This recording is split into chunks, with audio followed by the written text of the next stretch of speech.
Hello everyone. तो आज की इस वीडियो में हम बात करने वाले हैं बहुत ही इंटरेस्टिंग टॉपिक के बारे में। जैसे कि तुम सबको पता होगा कि चैप्टर 1163 में ओडा ने हमें जुनिसा का असली क्राइम हिंट कर दिया है। इस चैप्टर में हम देखते हैं कि इमू अपना खुद का एक प्रोजेक्शन बनाता है और सैटर्न के बॉडी पर क्लोन जैसा कंट्रोल कर लेता है, सीधा गोरोसेई के बॉडी को पपेट की तरह चलाता है। ये सीन बिल्कुल वैसे ही लगता है जैसे एल्बैफ की एडम ट्री के म्यूरल पे दिखाया गया था। इमू एक बड़े से हाथी जुनिसा के ऊपर खड़ा है। पहले हमें ये म्यूरल रैंडम लगता था, इमू स्पेसिफिकली जुनिसा के ऊपर क्यों खड़ा रहेगा, बल्कि अब सब कुछ मेक सेंस करता है। इस विजुअल सिमिलरिटीज ने जुनिसा के क्राइम के नेचर पर पूरे डिस्कशन को फिर से जिंदा कर दिया है। म्यूरल की इमेज शायद वो मूवमेंट दिखाती हो जहां इमू ने जुनिसा को कंट्रोल करके कोई ऐसा काम करवाया हो जो कि हिस्ट्री का रुख बदल दिया। अगर ये सच है तो जुनिसा का क्राइम एक्चुअली इमू की वजह से हुआ होगा, जुनिसा ने खुद नहीं किया। देखो एक और डिटेल, जुनिसा की आंखों का सर्कुलर पैटर्न ये बिल्कुल इमू की आई जैसा लगता है। फैंस पहले ही गेस कर रहे थे कि ये दोनों के बीच में कोई ना कोई कनेक्शन हो सकता है। अब जब हमें पता चल गया है कि इमू दूसरे के बॉडी को पोजेस कर सकता है तो ये आई पैटर्न ओडा का एक सबटल हिंट लगता है कि पास्ट में कुछ ऐसा हुआ था। इसका मतलब ये नहीं कि जुनिसा अभी भी इमू के कंट्रोल में है, बस इतना कि आंखों का डिजाइन एक ओल्ड इवेंट का विंक हो सकता है। अब देखो एक सवाल उठता है, ये सब हुआ कैसे? तो जुनिसा को हमेशा के लिए चलने की सजा क्यों मिली और इस एंडलेस जर्नी का रियल पर्पस क्या है? जुनिसा वन पीस का सबसे पुरानी और सबसे मिस्टीरियस क्रिएचर में से एक है।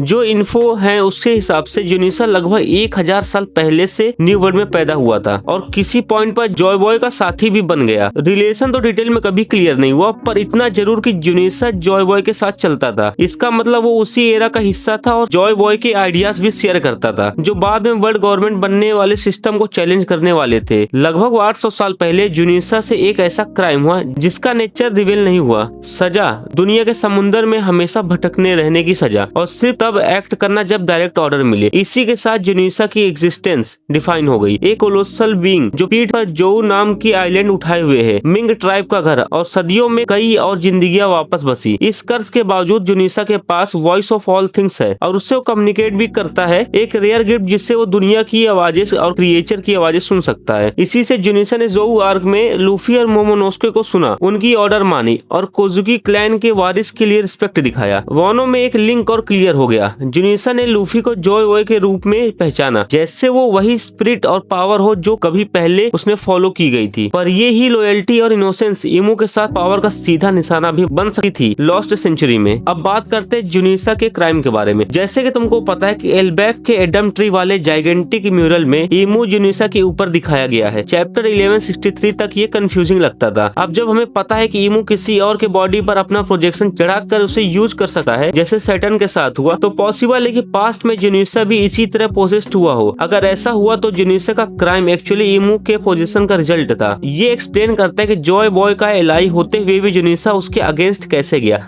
अपनी मर्जी से नहीं बल्कि फोर्सफुली। सोचो, इमू ने इस कोलोसल बॉडी को लॉस्ट सेंचुरी के वॉर में एक वेपन ऑफ मास डिस्ट्रक्शन बनाया हो, एंशिएंट किंगडम की गिरावट में रोल प्ले किया हो और शायद जुनिसा की पूरी स्पीसीज का ही वाइप आउट हो गया हो। ओडा ने कंफर्म किया है कि जुनिसा एक स्पीसीज का हिस्सा है, नाइटमेयर नोरिडा type giant elephants, but story में अब तक हमें एक ही जुनिसा दिखा, इतना बड़ा क्रिएचर और फिर भी दूसरा कोई नहीं। हो सकता है कि ट्रू क्राइम ये हो कि जुनिसा ने जाने अनजाने में अपनी ही स्पीसीज को खत्म कर दिया। और ध्यान दो, एल्बैफ म्यूरल के लेफ्ट साइड में जॉय बॉय के एलाइज के बीच जुनिसा नजर नहीं आता। क्या वो इमू के फायदे के लिए पहले ही वेपनाइज हो चुका था? हमें जुनिसा की ब्रूट पावर भी दिखी थी, जैक की फ्लीट को एक ही झटके में उड़ा दिया था। इमेजिन करो, अपने प्राइम में इमू के बफ्ट कंट्रोल के साथ एक ही ऐसा हाथी बाकी सबको फिनिश कर सकता था। देखो, जुनिसा और इस स्पीसीज का कॉन्सेप्ट आ सकता है सल्वाडोर डाली की पेंटिंग द एलिफेंट से। उनमें लंबी अनरियल टांगों वाले एलिफेंट्स ओबेलिस्क उठा रहे होते हैं। वन पीस में जुनिसा अपनी पीठ पर जोऊ उठाता है और उसके अंदर एक रेड पोनिग्लिफ होता है, जैसे कोई ओबेलिस्क हो, कोई इंपॉर्टेंट चीज। इससे लगता है कि इस स्पीसीज के हर एलिफेंट का काम एक एक पोनिग्लिफ उठाना हो सकता था। अगर बाकी एलिफेंट डिस्ट्रॉय हो गए तो काफी पोनिग्लिफ जो सही कहानी बताते हैं दुनिया में कहीं खो गए होंगे। हाँ, कई पोनिग्लिफ को एलाइट सिविलाइजेशन ने आज तक प्रोटेक्ट किया है, पर कई रास्ते में गुम हो हो गए, जैसे कि जिम्बे ने सी बेड पर देखा था।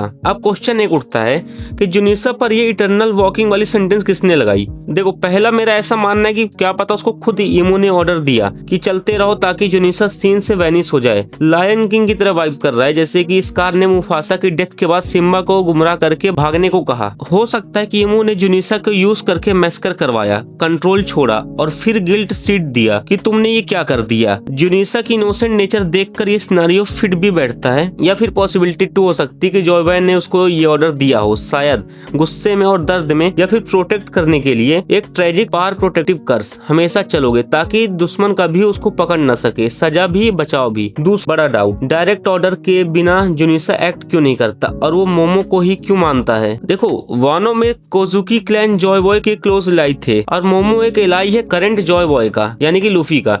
इसलिए नेचुरल है कि जुनिसा इसके हुक्म को ही प्रायोरिटी दे। थोड़ा और डीप सोचो तो हो सकता है कि जॉय बॉय ने हाकी विल से एक बाइंडिंग कंडीशन इंपोज की हो, जिसे कोई दूसरा कोजुकी क्लैन कहीं ब्रेक या ओवरराइड कर सकता हो, जैसे कि आज के वानो का सोगन। जुनिसा को ईमू ने पोजेस करके चलाया और जो क्राइम जुनिसा पर था वो असल में ईमू ने किया है। हो सकता है कि जुनिसा ने ईमू के साथ कभी कोई डील सोच समझ के किया हो और फिर उसके थ्रू बॉडी को कंट्रोल मिल गया हो। एंड में शायद जॉय बॉय की ही विल, उसका हाकी ने ईमू का कंट्रोल तोड़ दिया और जुनिसा को बचाया हो। देखो, ये प्ले ऑफ तो इंसेन होगा फिर।